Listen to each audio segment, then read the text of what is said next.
Most roller coasters are meant to be fun, but not all of them are. Some of them can be uncomfortable, boring.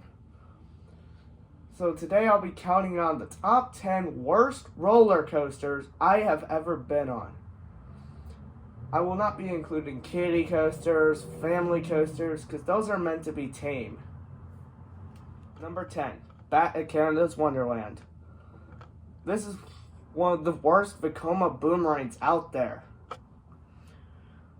When you go backwards on this thing, it's really uncomfortable. Don't like the headbanging. Really poorly designed roller coaster. I'm probably going to be skipping this next time I go to Canada's Wonderland. Number 9, Wild Beast at Canada's Wonderland. This is one of the worst wooden roller coasters out there possible. This ride is so freaking rough, it's not even funny. This ride literally gives me a headache every time I ride this coaster. I am probably not going to be doing this again when I go back to Canada's Wonderland. Definitely skip this coaster if you can. It does have a good layout, but the ride is really rough. Unless they do some retracking work. Or else I'm probably not going to ride this anytime soon. Number 7, Mighty Canadian Mindbuster at Canada's Wonderland. Yep, that's 3 Canada's Wonderland roller coasters in a row. Oh boy, oh boy. This ride's got a lot of potential with it, but it wastes it. It's a good looking out and back layout with some promising looking airtime hills, but the ride jackhammers so bad. And some of the layout is boring. But I do give it credit that the first drop does give some nice ejector airtime in the back row. That's pretty much it with this ride. This ride jackhammers the whole way through, except for the new retract sections, which are better. Number 6, Hurler at Heroines. This might not be the most popular opinion, but I actually think this is worse than Mighty Canadian Mindbuster at Canada's Wonderland. Why, you might ask? This ride actually has a really dull layout, even worse than Mindbuster. This ride does not have a lot of potential in it.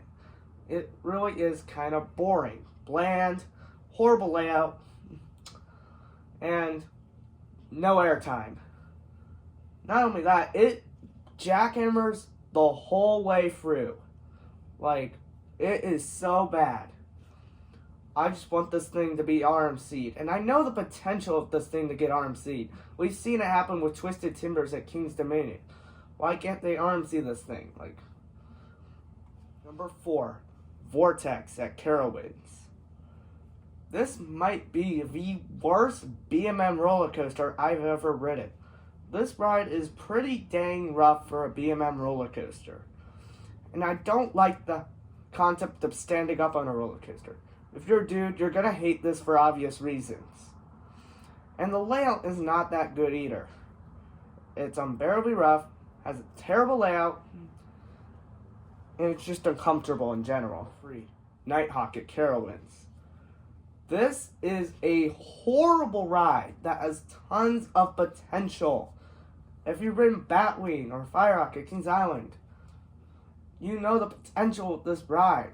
But this ride is unbearably rough, really uncomfortable. I don't know why you need a lap bar and a vest. It's just horrible. The corkscrews hurt. It's just an uncomfortable ride. Never doing it again. Number 2, Flight Deck at Canada's Wonderland. This is the worst Vekoma SLC ever.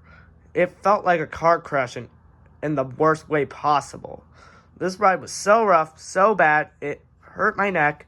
It was such a bad ride. Never doing it again. Number 1, Time Warp. This might be the worst roller coaster ever built.